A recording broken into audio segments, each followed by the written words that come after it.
जी viewers, अस्सलाम वालेकुम। Bio informatics की वीडियो लेक्चर सीरीज़ को कंटिन्यू करते हुए एक और वीडियो जो है वो आप लोगों के लिए मैंने लेकर आया हूँ। आज का टॉपिक हमारे पास कंपेयरिंग सीक्वेंसेस का टॉपिक होगा।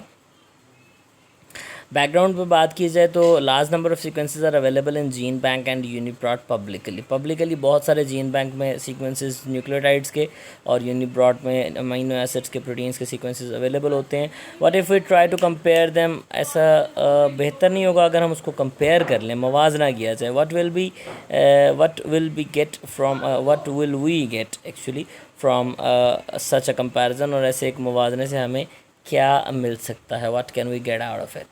इंट्रोडक्शन की बात की जाए तो by comparing sequences we can get similarity. सबसे पहली चीज़, जो मिलती जुलती बातें हैं, जो सेम पॉइंट्स हैं, हम उनको जो है वो हासिल कर सकते हैं, उनको जो है वो हम फाइंड आउट कर सकते हैं। दूसरा काम हम क्या कर सकते हैं जी, स्पेसिफिक डिफरेंसेस, मखसूस जो फ़र्क हैं उन मखसूस डिफरेंसेस को पॉइंट आउट किया जा सकता है। रिलेशनशिप, जो आपके पास ताल्लुक़ है, उसको देखा जा सकता है। एवोल्यूशनरी इंसाइट, हमें इर्तिकाई तारीख़ में यानी कि जो एवोल्यूशन है उसमें क्या पॉइंट है वो भी हमें समझ आ जाएगा। This is an important one, ये एक बड़ा इंपॉर्टेंट पॉइंट है।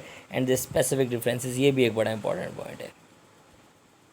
फॉर एग्जांपल डीएनए का एक सीक्वेंस देख लें जी, ACTGGTCAGTCATGTC। आरएनए का देखा जाए तो CAGU ACGU AGCU AGGAGUAGC।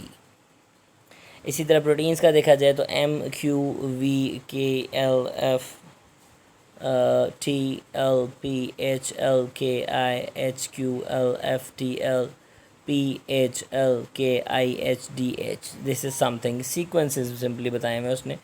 अब कर क्या सकते हैं हम कंक्लूजन में, several conclusion can be drawn on a set of sequences in terms of. तो वही बात आ जाती है कंक्लूजन में भी, वो बताता है कि हम क्या कर सकते हैं। हम इससे फ़ायदे कुछ कंपैरेटिवली अगर हम इसको कंपेयर करें तो सिमिलैरिटीज़ हमें मिल सकती हैं, कुछ इंपॉर्टेंट मिलते जुलते पॉइंट्स जो हैं उनको हम सॉर्ट आउट कर सकते हैं इसकी मदद से। स्पेसिफिक डिफरेंसेस को भी पॉइंट आउट किया जा सकता है जी। रिलेशनशिप्स को देखा जा सकता है जी, रिलेशनशिप किस तरह से जो है मौजूद है डिफरेंट मॉलिक्यूल्स के दरमियान में। डीएनए आरएनए का क्या रिलेशनशिप है, प्रोटीन से क्या रिलेशनशिप है, और फर्दर अमीनो एसिड से किस तरह से रिलेट हो रहे हैं। इन बातों को जो है वो नोट डाउन किया जा सकता है इन कंपेयरिंग सीक्वेंसेस की टेक्निक की मदद से। इसी तरह से एवोल्यूशनरी इंसाइट भी ये हमें प्रोवाइड करता है, एवोल्यूशनरी पर्सपेक्टिव से भी ये हमें जो है वो इंफॉर्मेशन प्रोवाइड करता है कि किस तरह से एवोल्यूशन में जो सीक्वेंसेस हैं, ये जो मॉलिक्यूल्स हैं, वो एक दूसरे के साथ किस तरह से रिलेटेड हो सकते हैं। Thank you so much.